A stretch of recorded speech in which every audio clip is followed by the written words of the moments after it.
वाला है और राधाष्टमी आने वाली है 2 तारीख को। 2 तारीख को क्या है, मंगलवार है शायद, देखना 2 को मंगलवार है।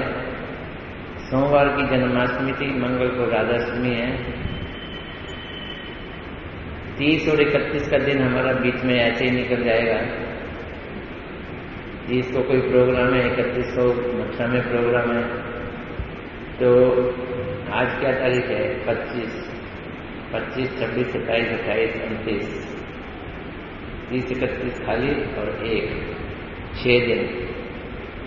6 दिन में कुछ राधा जी के बारे में हम सुनने की कोशिश करते हैं और 2 तारीख को भी राधा अष्टमी में राधा जी के बारे में हम सुनेंगे।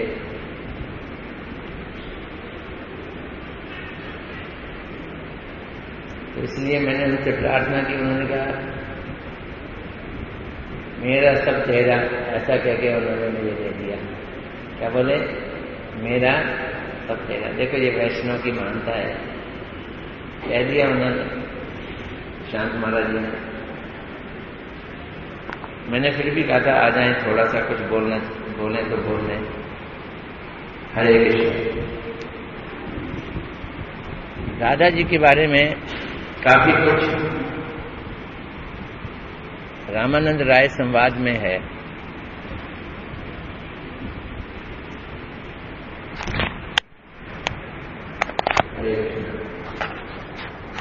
राय रामानंद संवाद में इसको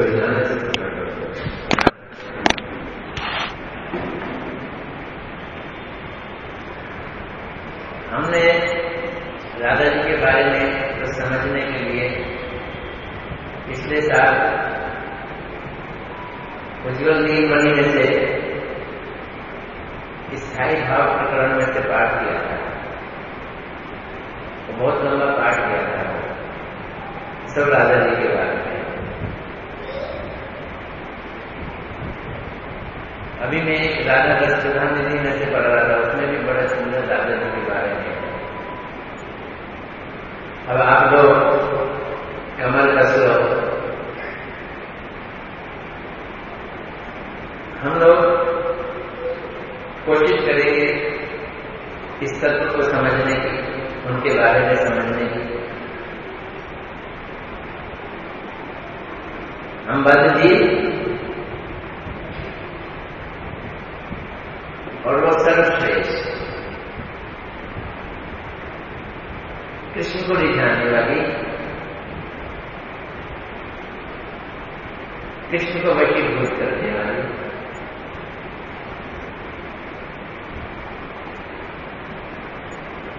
हमारी उनकी कहीं पे बराबरी या पहुंच नहीं है। आई लेवल रोज है, लेकिन उनके बिना हमारी कोई गति भी नहीं। बड़ी अजीब सी कथा है समझना कि राधा रानी के बिना हमारी गति भी नहीं है और राधा रानी के भावों तक हमारी पहुंच भी नहीं। हम लोग उन चीजों को समझने की कोशिश करेंगे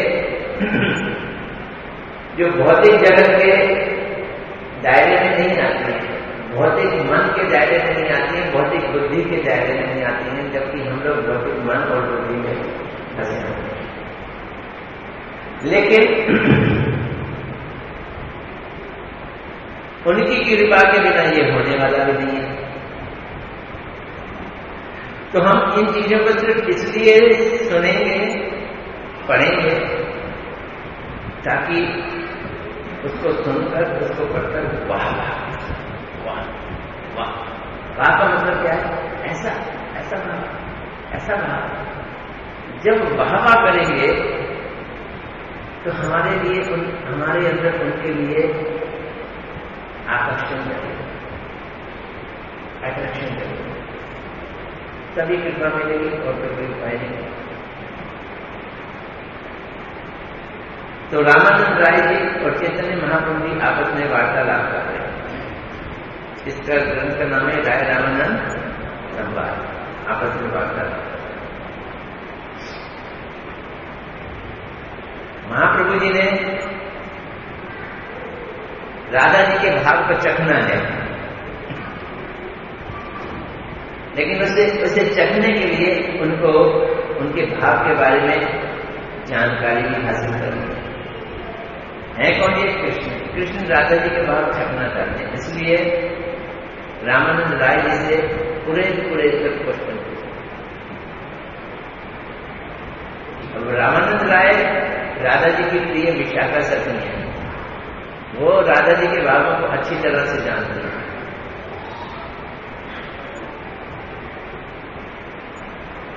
वो बोलते हैं अच्छा बताओ कृष्ण तत्व क्या है, राधा तत्व क्या है, जरा मुझे बतलाओ।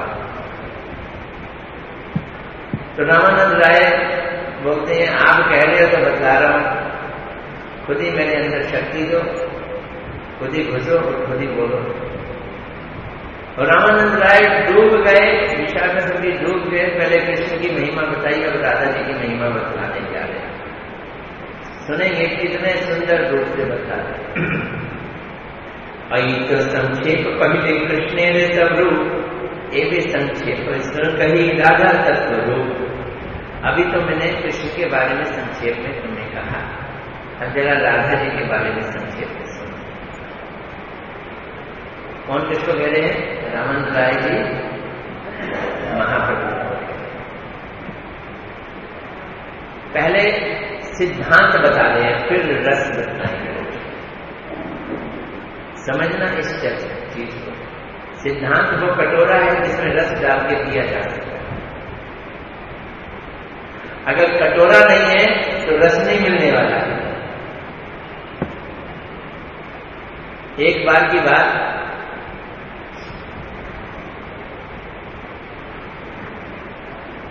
एक गांव बहुत गरीब गांव था, बहुत गरीब। सब लोग उस गांव में थे जो रहते बहुत गरीब थे। उसमें एक आदमी उन सब लोगों में थोड़ा सा ठीक था, जो बाकी गांव वालों को उधार दे देता था। कितना? किसी को चुमन्नी, किसी को अठन्नी उधार देता था। तो इसलिए वो उस गांव का साहूकार माना जाता। तो एक बार राजा ने पूछा अपने आदमी से, यार मेरे देश में सबसे गरीब गांव कौन सा है? तो उन्होंने कहा महाराज वो वाला गांव सबसे ज्यादा गरीब है। तो चलो चलते हैं जरा उस गांव में मौके आते हैं।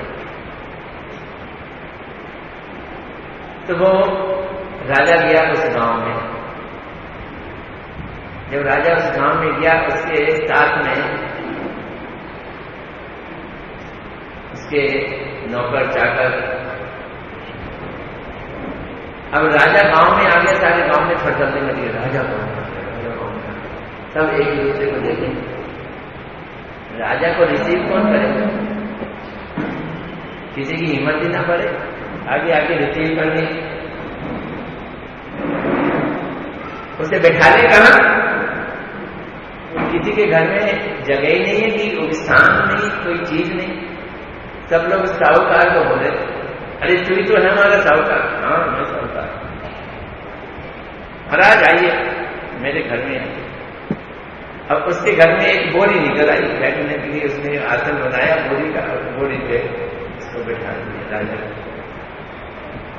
राजा बैठ गया। अब राजा बोलता है, अरे मैं बड़ा दुखी हूं कि मेरे जैसे राजा के देश में इतने गरीब लोग रहते हैं इस गांव में। जाओ तुम्हारे घर के अंदर पास जो कुछ भी है बर्तन वगैरह उठा लाओ, मैं तुम्हें अशर्फियां दूं। और किसी के घर में थे ही नहीं। और सब लोग भागे भागे गए। तो जिनके फटे पुराने जितने कपड़े थे, कोई अपनी धोती उठा लाए, कोई कुछ लाए, कुछ लाए, सब आगे भागे गए। बस एक ही जना नहीं गया। कौन नहीं गया? साहूकार, अरे मैं तो साहूकार हूं, मैं क्यों जाऊं। अब सबके उसमें राजा ने धड़ाधड़ अशरफियां डाल दी और सब अपने अपने बर्तन के माकूल अशरफियों को ले गए। एक ही जना कुछ भी नहीं ले जा सका क्योंकि उसके पास कुछ रखने का स्थान नहीं, बर्तन नहीं, थैला नहीं। ये बर्तन और थैला जिसमें अशरफियां रखी जाती हैं, यही सिद्धांत है। अशरफियां क्या है?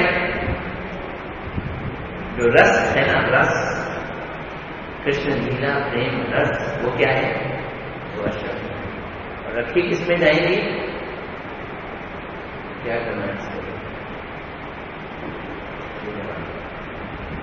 रखी किसमें जाएंगी? उसके लिए बर्तन चाहिए। वो बर्तन क्या है? वो सिद्धांत है। तो सिद्धांत बता रहे हैं। देखो, साहूकार बनकर अशरफियों से वंचित मत हो जाना, इसलिए कपड़ा बर्तन ले लो। ये सिद्धांत समझ लो क्या है। कृष्ण की एक ही शक्ति है, कृष्ण के अनंत कार्य करते हैं, इसलिए उस शक्ति को अनंत शक्तियों के साथ तुलना की है। शक्ति एक, लेकिन जब वो अनंत कार्य करे तो कितनी शक्तियां होंगी? अनंत शक्तियां होंगी। अब इन अनंत शक्तियों को 3 भागों में कैटेगराइज कर दिया। जो अनंत कार्य करती हैं उनको 3 भागों में कैटेगराइज किया। सुनना ध्यान से। कृष्णेर अनंत शक्ति ताते 3 प्रधान, चित्त शक्ति, माया शक्ति, जीव शक्ति नाम। कृष्ण की अनंत शक्तियां हैं जिसमें 3 प्रधान हैं। एक को चित्त शक्ति कहते हैं, एक को माया शक्ति कहते हैं और एक को जीव शक्ति कहते हैं।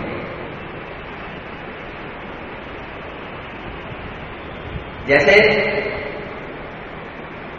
हम अपने घर में पंखा चलाते हैं, 1 नंबर पे, 2 नंबर पे, 3 नंबर पे।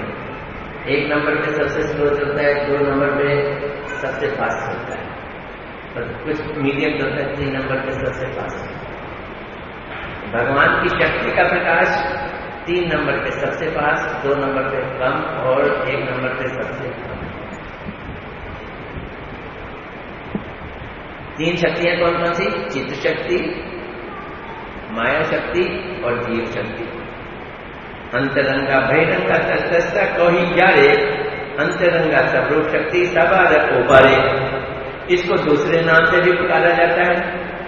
जो चित्त शक्ति है उसे अंतरंगा शक्ति भी कहते हैं, जो माया शक्ति है उसे बहिरंगा शक्ति भी कहते हैं, और जो जीव शक्ति है उसे तटस्था शक्ति भी कहते हैं।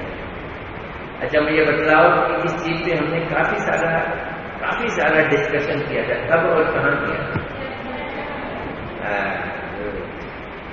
याद आया? जय घर में याद आया? कोई बताएगा क्या किया था? जीव शक्ति का, तटस्था शक्ति का क्या वर्णन है? कौन बता सकता है? तुमने कथन किया था? नहीं किया?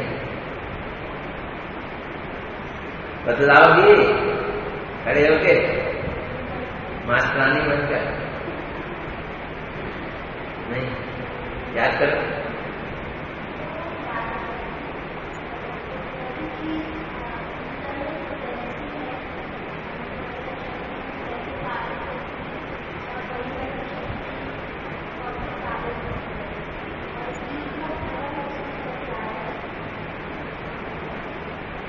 जीव उसके बीच में है।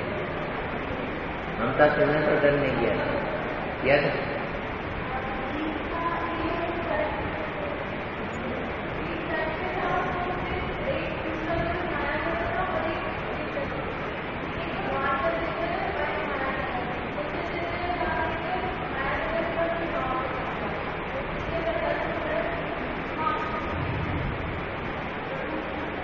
इसको इस तरह से बोलेंगे। देखा कब देखा? कहाँ देखा? वो जगह भी तो बतलाओ। जैसे समुद्र का किनारा होता है उसे तट कहते हैं। पहले ये सेंटेंस में, जैसे समुद्र का किनारा होता है उसे तट कहते हैं। उसके तट में जमीन होती है और उसके दूसरी तरफ पानी होता है। तट वो स्थान होता है जहां जमीन भी है और पानी भी है। थोड़ा सा इधर तो पानी और थोड़ा सा इधर तो जमीन। बिल्कुल एक तरफ भगवान की दुनिया और एक तरफ माया की दुनिया, और एकदम बीच में कौन सी दुनिया? जीव की दुनिया। जीव की दुनिया को जीव शक्ति या तटस्था शक्ति कहते हैं। तो तटस्था शक्ति जीव बनाती है, माया शक्ति माया की चीजें बनाती है, और चित्त शक्ति भगवान की अंदर की चीजें बनाती है, इंटरनल चीजें बनाती है। बहुत लंबा चौड़ा नहीं बतलाना, इतने में गुजारा करते। भगवान की दुनिया की भी चीजें भगवान नहीं बनाते। कौन बनाते? भगवान की शक्ति बनाती है। कौन सी शक्ति? उनकी चित्त शक्ति, अंतरंगा शक्ति, या उसका एक और नाम है अंतरंगा स्वरूप शक्ति, सवार ऊपर है। इस अंतरंगा का शक्ति का नाम है स्वरूप शक्ति, जो सबसे ऊपर है। स्वरूप शक्ति का मतलब क्या है? देखो, इसको समझना। भगवान का स्वरूप, बिल्कुल स्वरूप के ऊपर जो शक्ति है वो स्वरूप शक्ति, और स्वरूप से दूर जो शक्ति है वो दूरंगा नहीं, बहिरंगा। दूर है ना, इसलिए क्या बोल दो? बहिरंगा। और उन दोनों के जो बीच में है वो तटस्थ शक्ति। तो जैसा भगवान का स्वरूप, बिल्कुल उसी स्वरूप के अनुकूल, अनुरूप, अनुगत में, और उसके लिए जो कार्य कर रही है वो शक्ति है स्वरूप शक्ति। इसको बोला यहां पे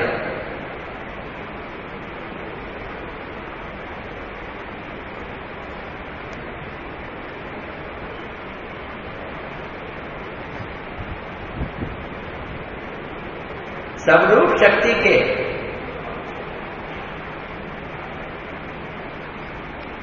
ये सच्चिदानंदमय कृष्ण स्वरूप। कृष्ण का स्वरूप कैसा है?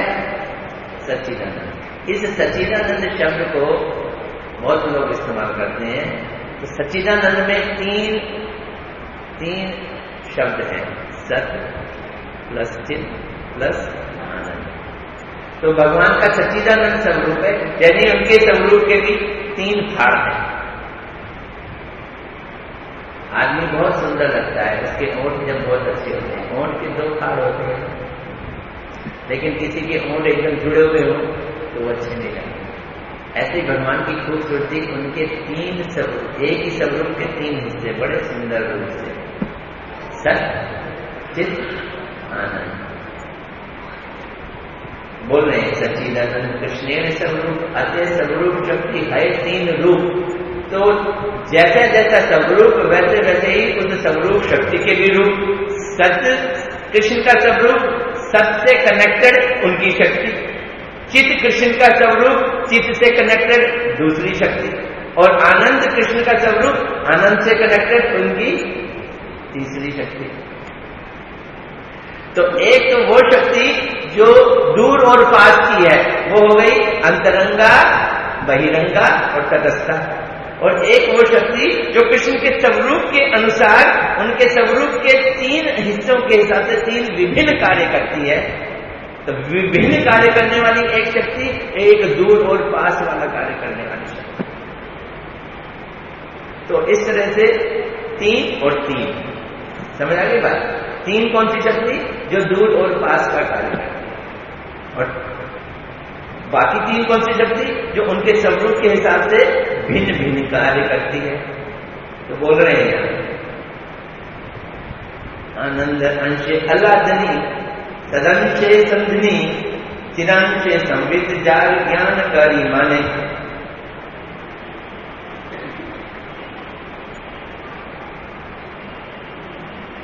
जो सच्चित आनंद है, तो आनंद वाले अंश से जो शक्ति कार्य करती है, आनंद वाले अंश की शक्ति अलादनी, सत वाले अंश की शक्ति संदनी, और चित्त वाले अंश की शक्ति क्या? संवित।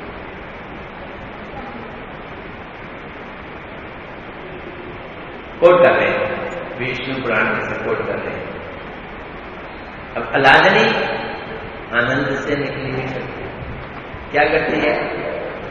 कृष्ण अलादे ताते नाम अलादनी सही शक्ति द्वारे सुख आस्वादे आपनी।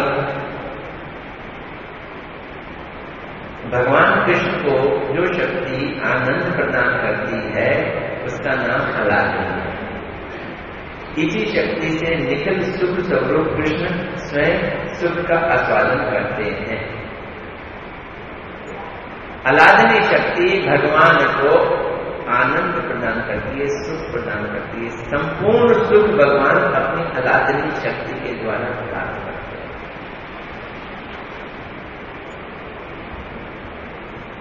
भगवान पुरुष हैं, सर्वश्रेष्ठ पुरुष हैं, वो व्यक्ति हैं, वो सच्चित आनंद पुरुषोत्तम हैं। पुरुष उसको कहते हैं जो भोक्ता है। गीता में भगवान ने अपने को भोक्ता राम कहा है, सर्वलोक महेश्वरम कहा है। तो जो भोक्ता है, जो मालिक है, जो सबका भला चाहने वाला है, करुणा निधान है, वही भगवान है। और भगवान की शक्ति, दो चीजें हैं। 99% लोग, उस दिन में आप लोगों को बतला रहा था, हमारे तीर्थ महाराज जी जब क्लास कर रहे थे, ये कहते हैं कि भगवान तो हम नहीं मानते हैं कि पर हाँ कोई एक सुपर नेचुरल पावर है, ऐसा बोलते हैं ना। हम भी भगवान को मानते हो? भगवान को तो हम नहीं मानते महाराज। आप आइए कुछ बोलिए, अच्छा नहीं लगता।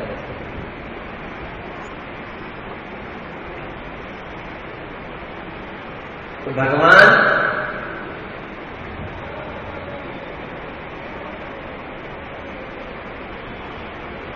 व्यक्ति हैं, उनकी शक्ति है। बहुत लोग भगवान को ना मानकर सिर्फ शक्ति को मानते हैं। है कोई अदृश्य शक्ति तो इस दुनिया को चला रही है। अच्छा तो पूछें क्यों लोग व्यक्ति को नहीं मानते, शक्ति को क्यों मानते हैं खाली? ये ह्यूमन साइकोलॉजी है। ये लाइट क्या है? शक्ति है। और कोई टॉर्च मार रहा है आपके ऊपर, लाइट डाल रहा है, वो क्या है? वो खाली लाइट है या व्यक्ति है? एक आदमी टॉर्च मार के आपको देख रहा है और एक बल्ब से लाइट आ रही है। लोग बाग व्यक्ति को नहीं मानते, खाली बल्ब वाली लाइट मानते हैं। क्यों? बल्ब वाली लाइट के नीचे आप कुछ भी गड़बड़ कर लो, कोई देख नहीं रहा। और अगर कोई व्यक्ति है जो टॉर्च मार के आपको देख रहा है तो फिर प्रॉब्लम पैदा हो जाएगी, फिर गड़बड़ नहीं कर सकते। मुझको कोई बतला रहे थे, सबसे ज्यादा गड़बड़ें कहाँ होती हैं? मंदिरों में, गुरुद्वारों में। किस चीज की? पैसों की गड़बड़ें। लोग बाग प्रेसिडेंट बनना चाहते हैं, सेक्रेटरी बनना चाहते हैं, ट्रेजरर बनना चाहते हैं। क्यों बनना चाहते हैं? बड़ा पैसा आ रहा है। तो वो बोल रहे थे कि हिंदुओं के मंदिरों से भी ज्यादा पैसा सिखों के गुरुद्वारों में आता है। और उन गुरुद्वारों में जब गुरुके खुलती हैं तो कितने कितने लाखों रुपया उसमें होता है। और वो लाखों रुपया में कितना रुपया दिखाया जाता है और कितना रुपया खाया जाता है, एक बहुत चीज है। अब गुरुद्वारों वालों ने क्या किया, इस चीज को पकड़ने के लिए कि पैसा खाया ना जाए, उन्होंने जहां पैसा गिना जाता है वहां पे सीसीटीवी कैमरे लगाए। यहाँ सीसी कैमरे लगाए हैं। अब जो गिन रहे हैं वो किसी तरह से सीसी कैमरे के पीछे जाके कोई पगड़ी के नीचे रख रहा है पैसा, कोई कहीं भी छुपा रखने की कोशिश कर रहा है, गिनने वाले फिर भी पकड़े जाते हैं। तो जब सीसीटीवी नहीं रखा था तो लगता था कोई नहीं देख रहा है, ले लो जितना ले सकते। और जब सीसीटीवी लगा दिया अब लेते समय डर लग रहा है।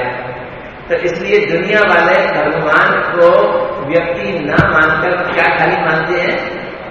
शक्तिमान। क्या है कोई सुपर नेचुरल पावर है जो इस दुनिया को चला रही है।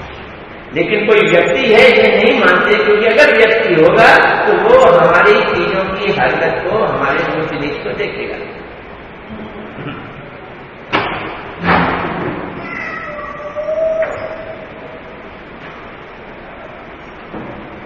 लेकिन वैष्णव थ्योरी ये है, चैतन्य महाप्रभु की थ्योरी ये है, हमारे वैष्णव लोग भी इस थ्योरी में कई बार कंफ्यूजन कर रहे हैं। कैसे कंफ्यूजन कर रहे हैं? दूसरे आचार्य, दूसरे मतों के आचार्य, वैष्णव आचार्य जैसे श्री संप्रदाय के आचार्य और कुमार संप्रदाय के आचार्य, दूसरे आचार्यों ने भगवान और उनकी शक्ति को गड़मड़ कर दिया। गड़मड़ मतलब एकदम एक बना दिया, उनको अलग नहीं किया। जैसे ये चादर है ना, चादर में ये फूल छपे हुए हैं, नीले रंग के, हरे रंग के। तो जिस तरह से चादर में फूल है, वैसे ही भगवान में शक्ति मानी है उन्होंने। अगर फूल उठाते हो तो चादर उठ जाती है।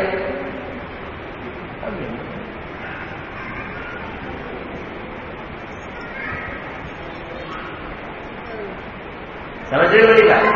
अगर फूल उठाओगे तो चादर उठ जाएगी, और अगर चादर उठाओगे तो फूल उठ जाएगा।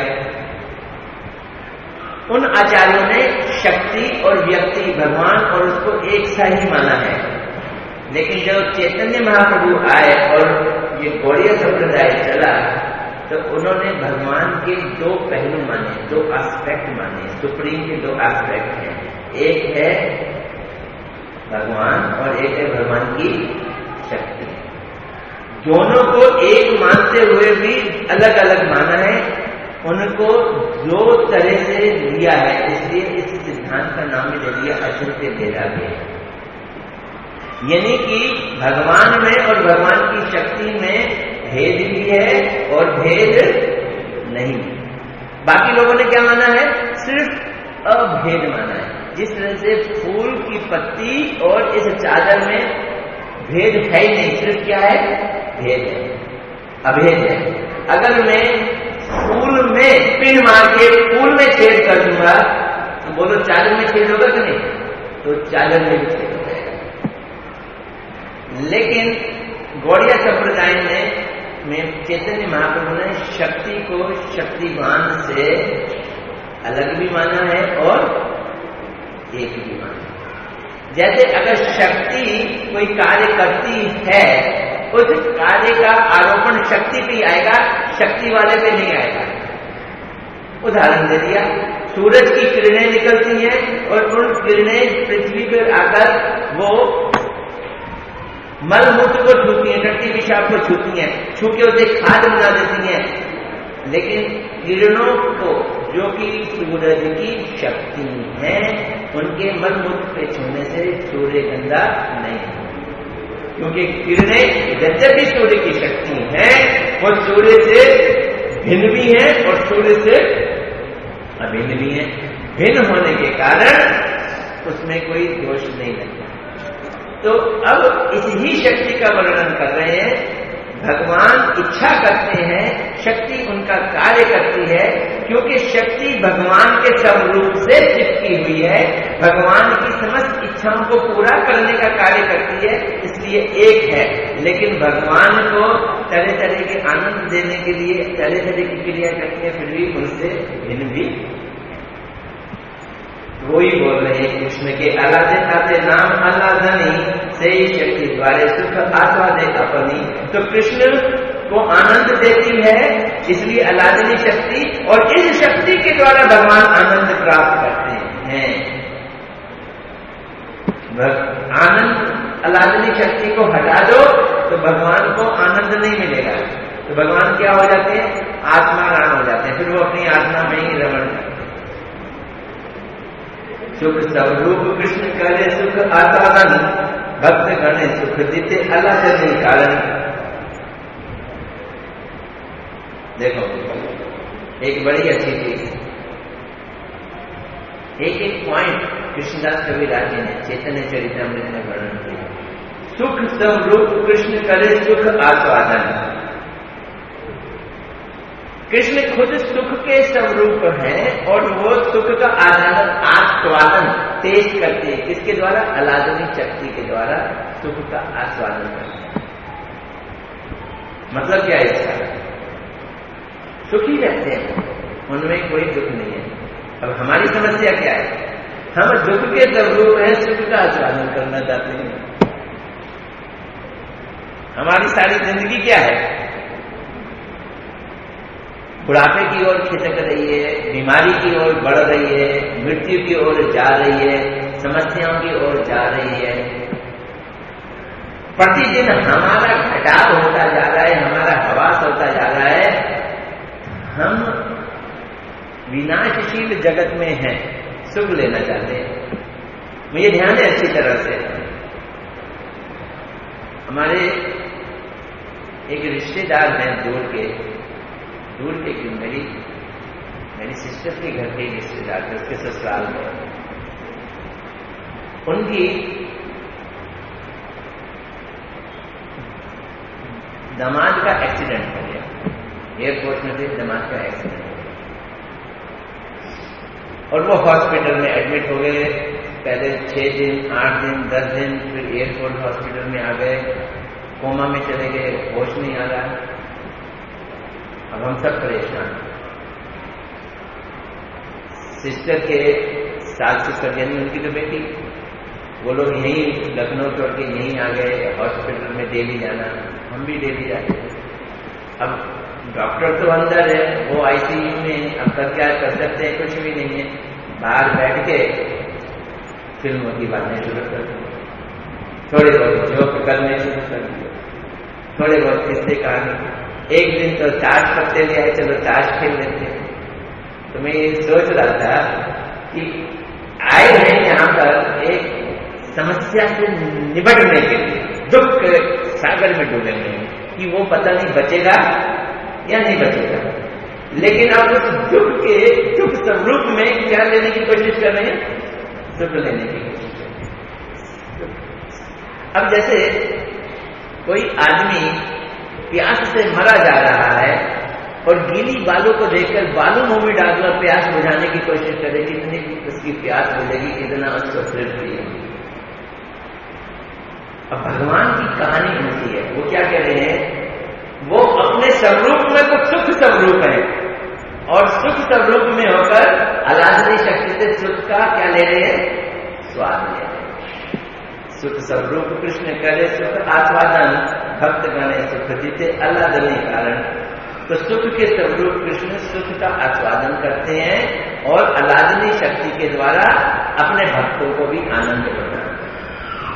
तो भक्तों को जो आनंद आता है वो उनकी आत्म स्वरूप को आनंद मिलता है, उनके अपने जो सच्चिदानंद आत्मा का स्वरूप है उसको आनंद मिलता है। क्योंकि भौतिक जगत का ये जो माया का शरीर है ये सुख स्वरूप, ये कैसा है?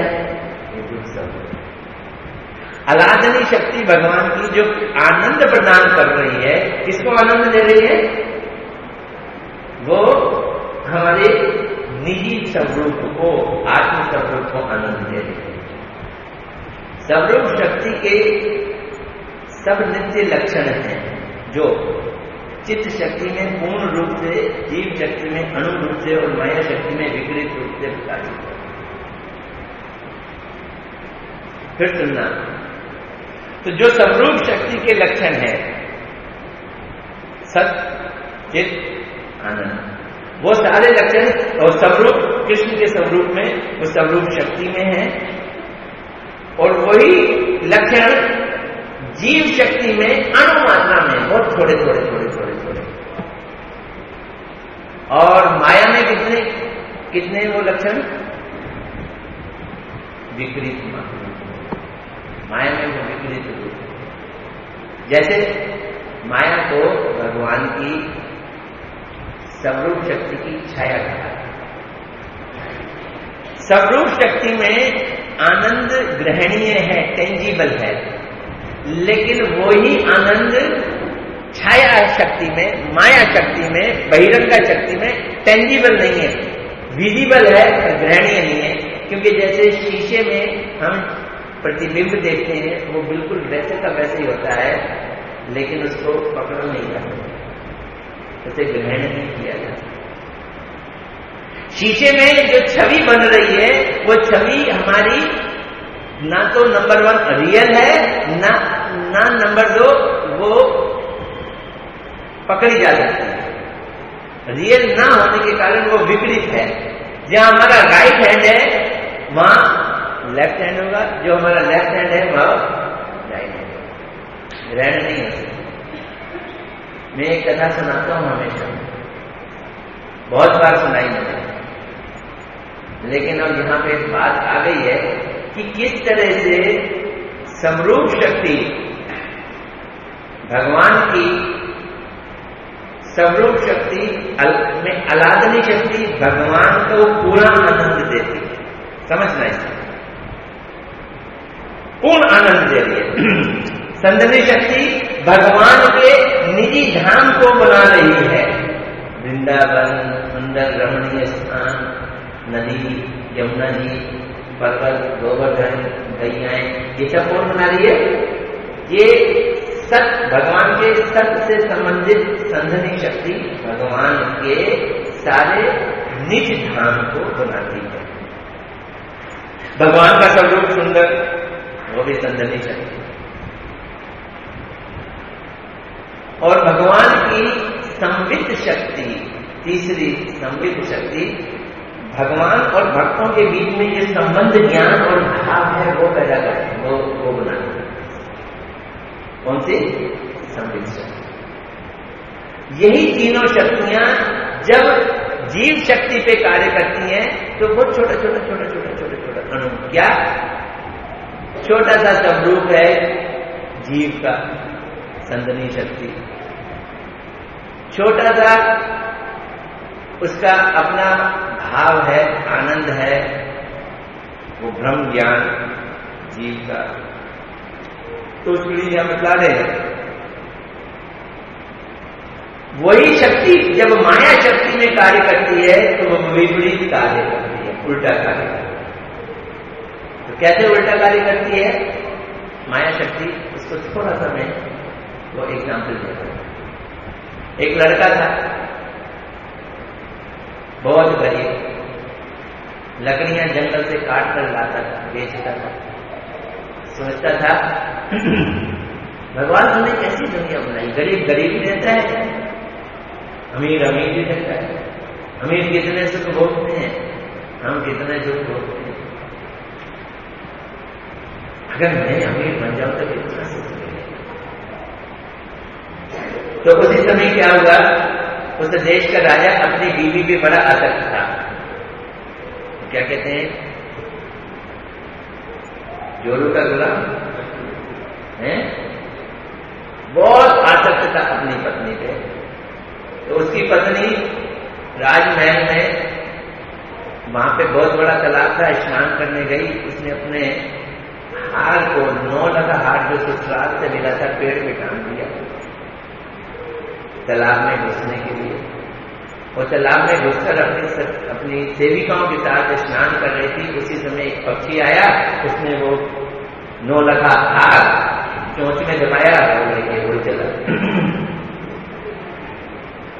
अब वो चीखी चिल्लाई, रोती हुई पति के पास आई, तुम्हारी प्रजा मेरा हार चोरी करके ले गई है, कौन है जो तुम्हारा हार को उठाने की हिम्मत करता है? और एक पक्षी था, वो पक्षी को, वो प्रजा तो है पक्षी की, पक्षी की प्रजा को कहां से पकड़े? अब राजा ने बड़ी खोजबीन की, ना पक्षी मिला, ना पक्षी से मुंह के ऊपर हार निकला। अब वो तो खाना पीना बंद कर दी, राजा को उसने तंग करना शुरू कर दिया। एक तो 9 लखा हार और दूसरा